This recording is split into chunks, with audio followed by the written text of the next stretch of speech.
Hey guys, so Lord here, back again with another review, and today we'll be taking a look at the McFarlane Toys DC Multiverse Rebirth Deathstroke. Now before we get into it here, let's first take a look-see at both the front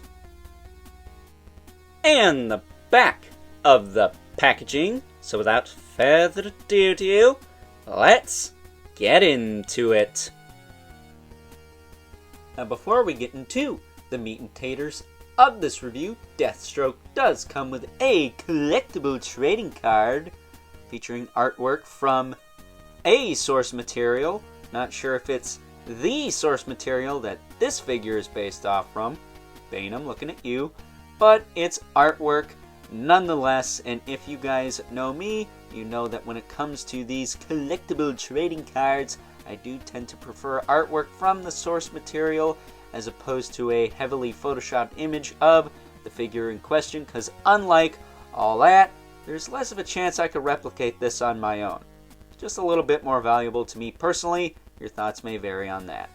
That said, there is a bio on the back that you can pause and read at your own leisure. But long story short, Deathstroke, aka Slade Wilson, was once a super soldier in, I believe it was Vietnam War, good old Nam, who later in life became a assassin for hire, a mercenary or bounty hunter, if you will, and occasionally fights the Teen Titans, Batman, and Green Arrow, most of the time.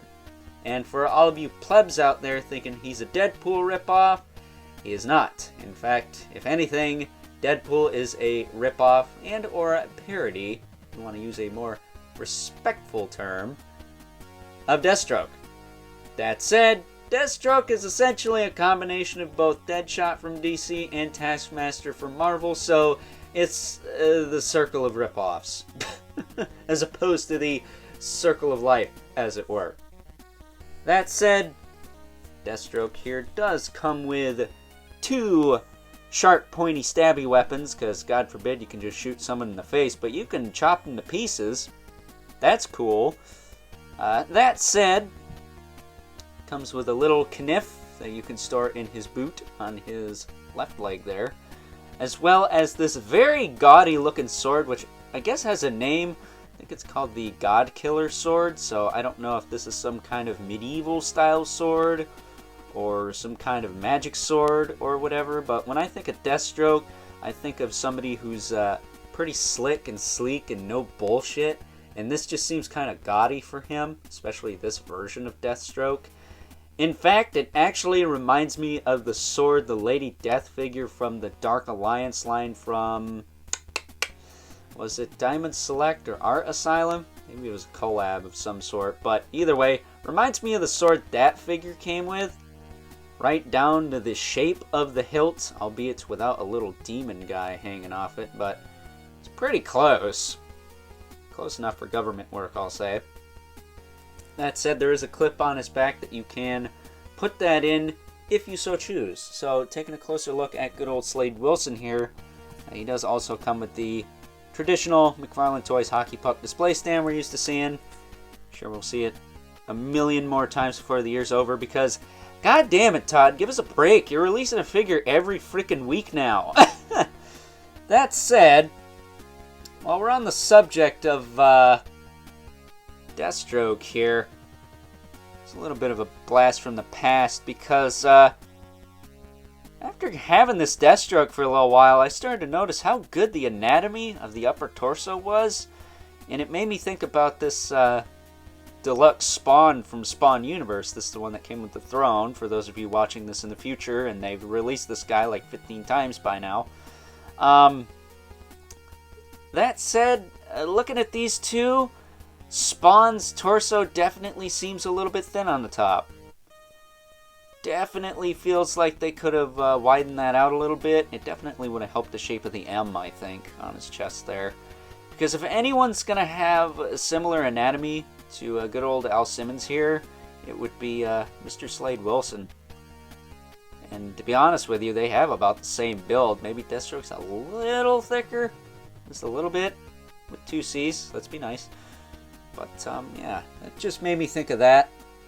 Because looking at this figure, the anatomy is pretty damn good on it.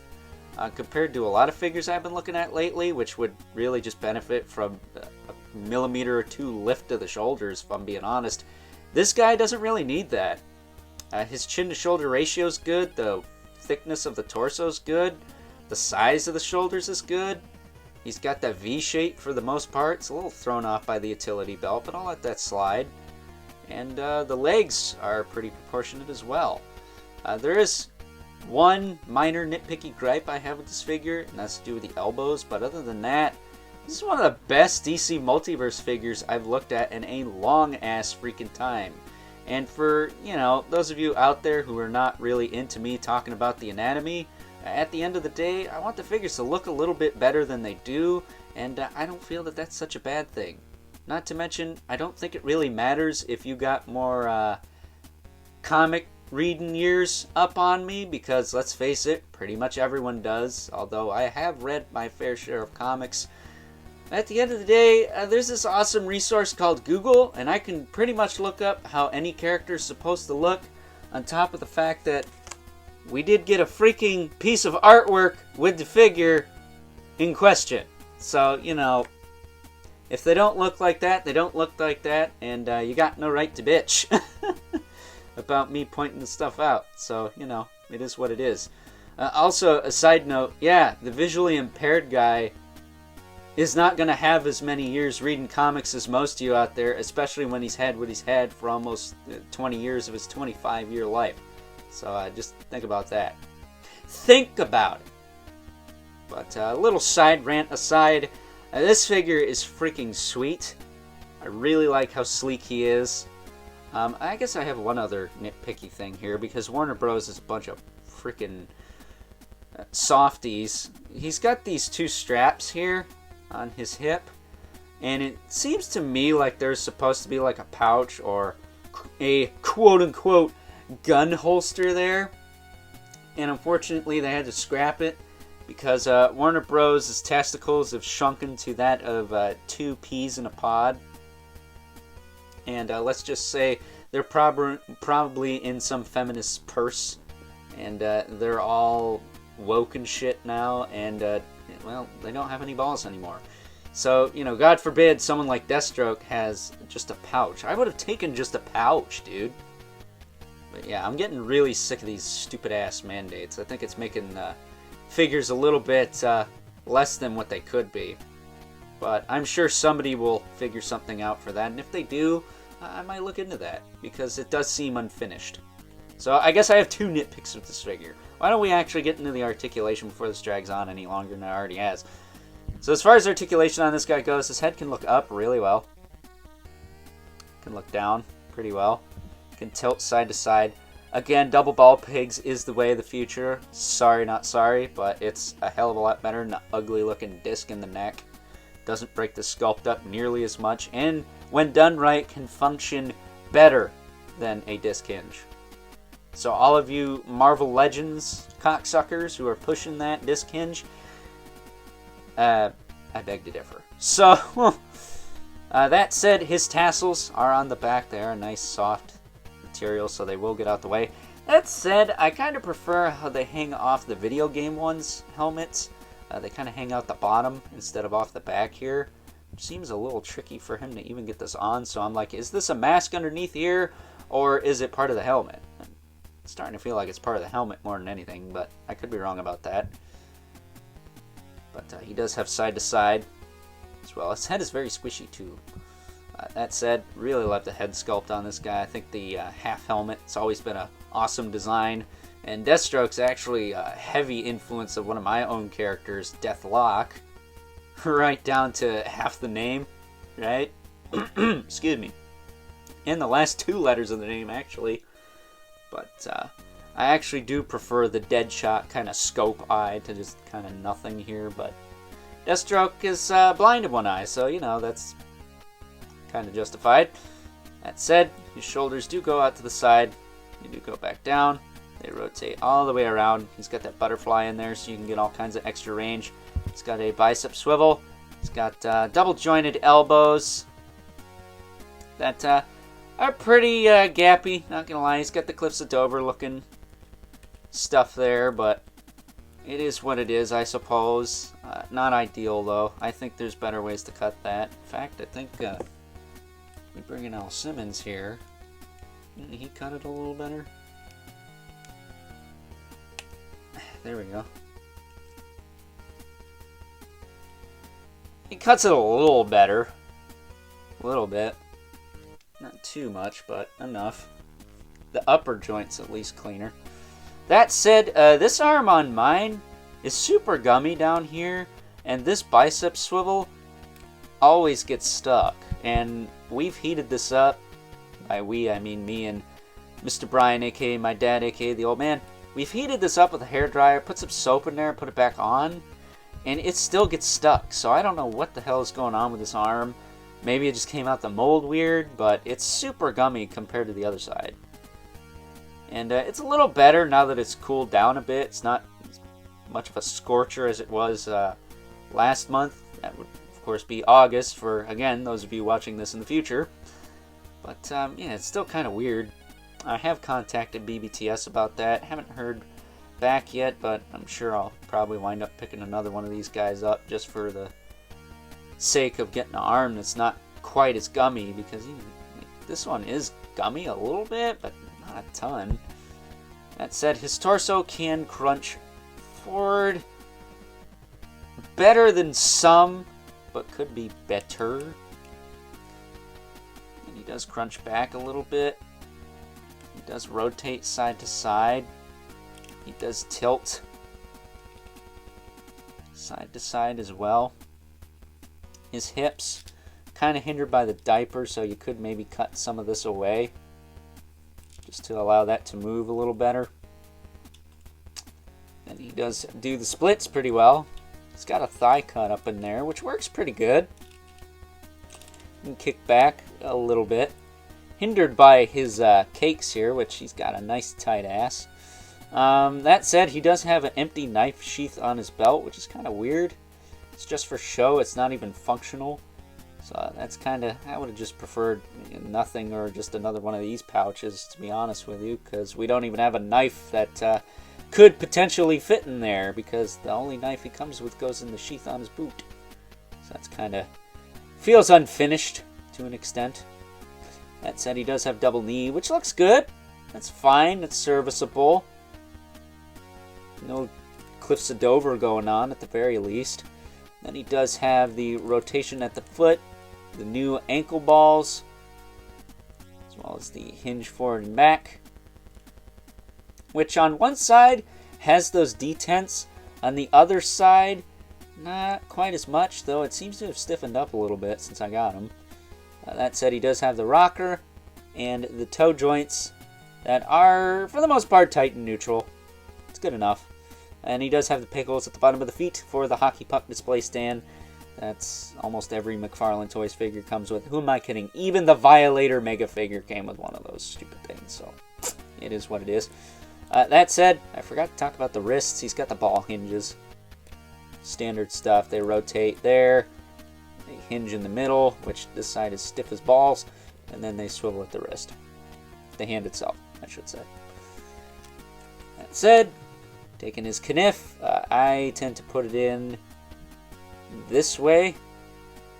You can see that. That would make sense as far as him going to draw it. But you can put it in there like that.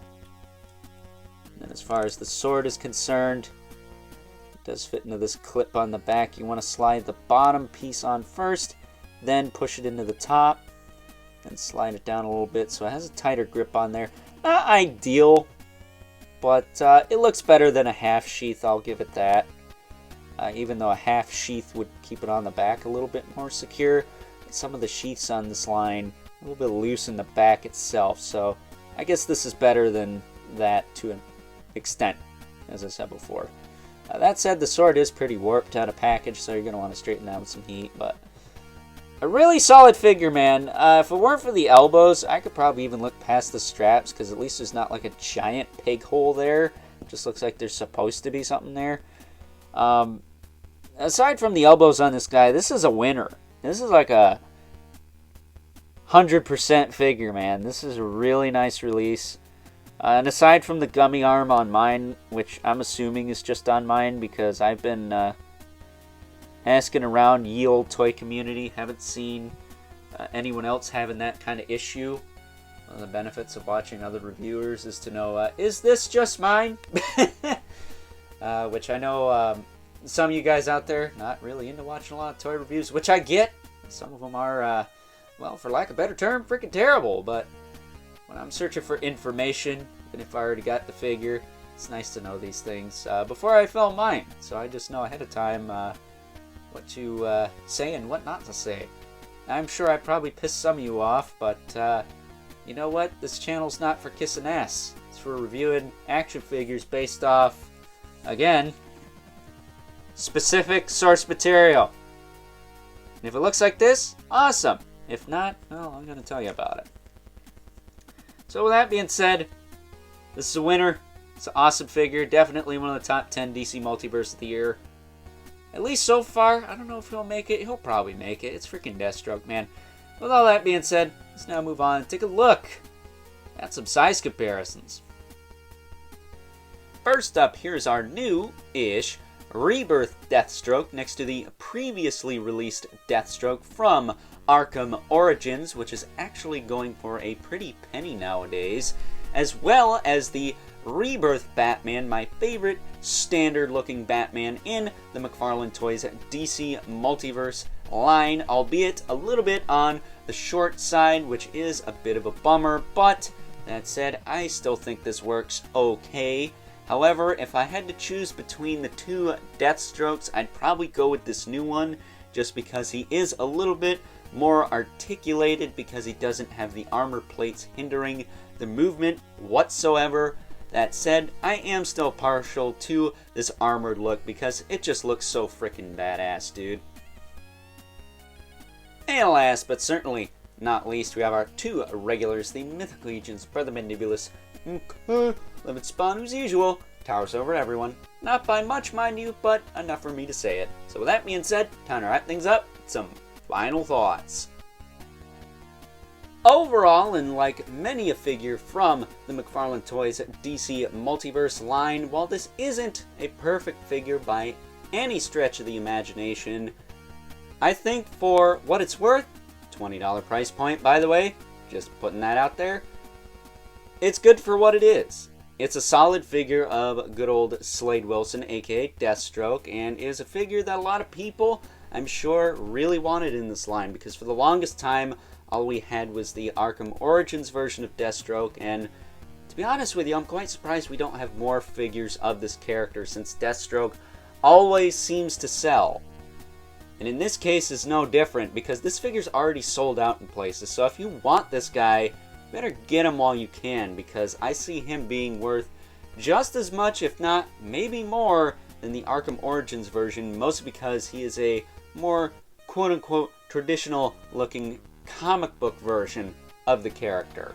So with that being said, I hope you guys enjoyed this review. If you're so inclined, please don't forget to comment, like, subscribe, and hit the bell so you know whenever I upload more reviews like this one. If you haven't already, please hit me up on Instagram at Overlord Productions. But as always, keep comments civil, because the world sucks enough as it is, especially when...